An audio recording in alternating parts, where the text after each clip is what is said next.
Hi, this screencast is to orientate you to the my.TAFE site where you'll be able to access all of the learning and assessment resources for the Cert 4 in Training and Assessment. So I'm on the TAFE Queensland North website, which you can find through a web search, and I'm going to go to the online services link here, and you'll find information about the different online services including my.TAFE, and you'll also note here the student self-service link as well if you need to go in and change any of your information, your password, or access any of your results. So we're going to follow the my.TAFE link to log on to my.TAFE, and what I would recommend is that you save this site to your favourites so that you don't have to go through that search process all of the time.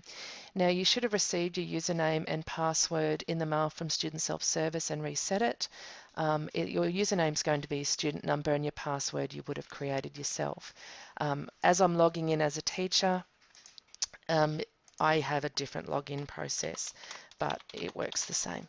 Whilst that's logging in, I just want to point out this section down the bottom here which lets you know when the site could be down for maintenance, and if there's any red writing there it means that there's errors or situations that you need to be aware of, and it might impact on your use of the site. So just be aware of any of the notifications underneath there. Also be aware that you're consenting to use this site following all professional conditions of use.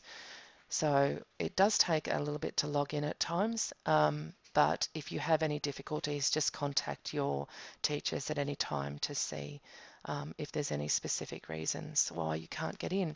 Now on the main page, obviously you won't have a photo of me, funnily enough, but you will have details here of how long you've been in and what programs you're in. You also won't have this huge list of programs to access. You'll only have generally programs that you're currently enrolled in that have a my.TAFE space, and in this circumstance it'll be the TAE40110 2015 group, and you should have a link to a generic online orientation to my.TAFE for all students, which you can go and have a look at, and it just shows you how to use the various functions that my.TAFE provides.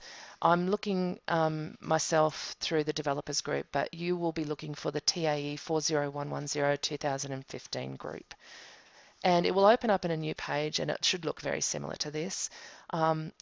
The first page that appears is the student orientation page, and it's important for all students to make sure that they have read through and understand all of their roles and responsibilities as a student here at the TAFE, and make sure that you can access all of the necessary information there. Once you've worked through all of that information, click the Accept button at the bottom of the page here. It's compulsory for all students to go through an orientation, and this is how the flexibly delivered programs orientate our students. The next button is the Assessments and Communication Tools button, and when you select that button, the announcements page loads. These are emails that we send out to everyone each week. They go to the email address that you have on the system, so just make sure that that's up to date, and they give information on what study groups, workshops we have available, rooms, locations where we'll be, and our general activity and access over the coming weeks of the program. We may also post up additional resources or ideas that come through that are relevant to the industry in general. So keep aware of those emails as they're coming through, but you can also find past copies on this page here.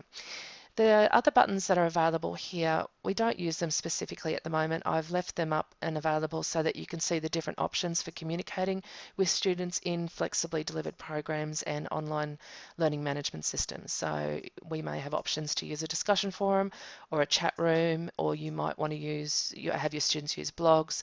There'll be information in there about Bernice and I as the teachers. You'll be able to see a list of the other students in the program and your information that you have on file.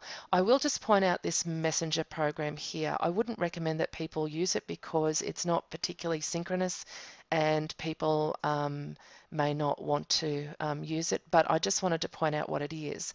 When you look at these icons across here, these little people, when you hover over them you can see who they are. The red icons are teachers, the yellow icons are students, grey means they're people that have been online and recently have gone offline.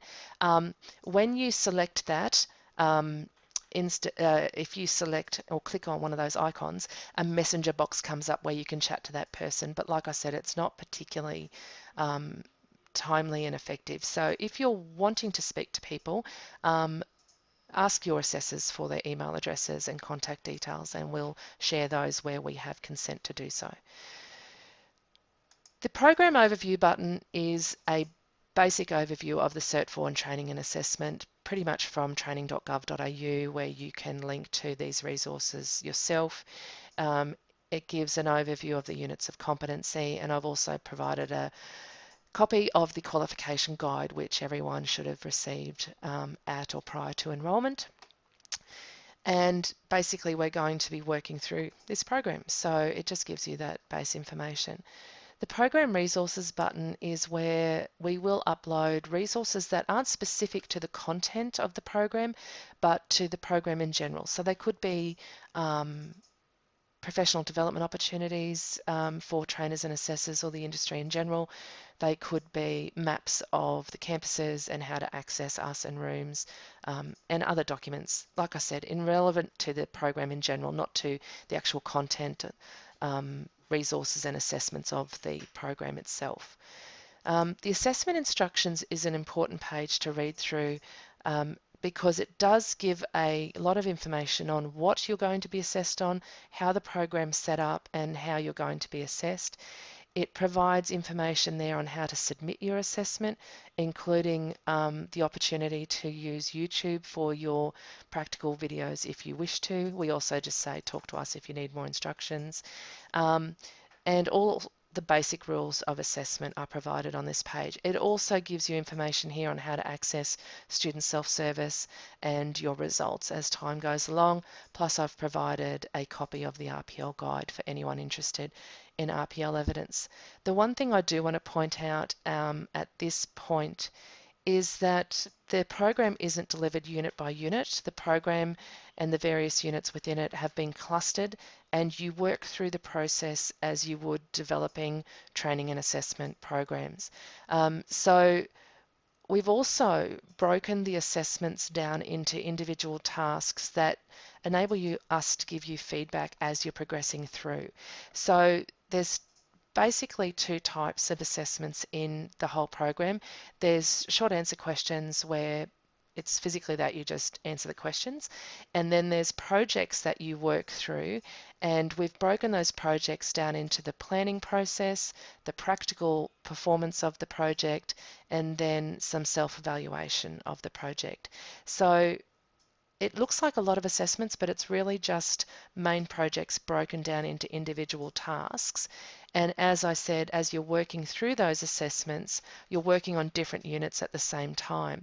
So here we have a summary of how that works. To get a result in this unit, TAE Design 401A, you need to complete assessments 1, 3, and 4. So up here you'll see you have to complete these assessments here, this assessment here, and these assessments here to get that final result for that one unit of competency. And as you can see, they're clustered variously there. I will just point out too that all students that do manuals and assessments related to 1 and 2 will receive the assessor skill set upon the completion of manuals and assessments 1 and 2, and then you will continue on to complete the rest of the program if that's relevant to you. Okay, so on to the meaty bits now. The learning and resources and assessments button, I should say, sorry. You'll have the 7 buttons that appear underneath here, and when you select any of those buttons, they're all set up the same way. The first button with the number on it that you select gives you the learning resources for the manual that we're doing at that time. So there's a little welcome message there that explains you need to download and save this manual to your computer or to a USB drive or a hard drive so that you can work in it and save your work as you go. You can't save in the my.TAFE site. All of the information needed to complete this program is provided in these manuals. We may also provide additional websites and documents that could supplement and assist you, but in essence, everything that you need is contained in these manuals. It's important to realise that this is flexible delivery. It's not purely just online and working through correspondence, so to speak. You can access your assessors and facilitators at any stage to discuss and work through any of the content and concepts and activities. You're invited to attend any of the workshops and study groups, either in person or through video conferencing, even online videoing as well. So there's lots of options to support you in the practical application of the content as well. So once you've worked through the manual, you can then have a look at the assessments that are attached to that. And as I said before, there's two types of assessments. The first one we look at is the short answers, and my biggest tip is when you go through, read the instructions, read the question, open up the memo box here, type your answer in, and I can't stress enough to save your answers as you go. If you don't save as you go, you could lose all of your work. Saving doesn't submit it, it just means it's there if you come back to it later, if you lose connection, or if you're just doing bits and pieces at a time. Once you've finished answering all of the questions, down the bottom of your page, you will have a Submit My Work button, and you will select that button, and then another button will appear which says, do you really want to do this? And you will select OK. When you select OK, we are emailed to say that you've submitted your assessment. We go in and mark it.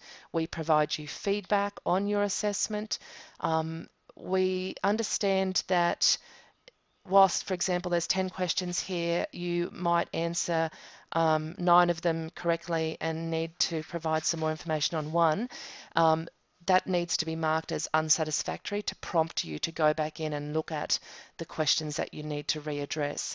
And we'll generally provide that information in our feedback as to how we're going to go about doing that, generally over the phone or in person as a discussion. We don't ask you often to actually resubmit work. We just want to discuss it with you.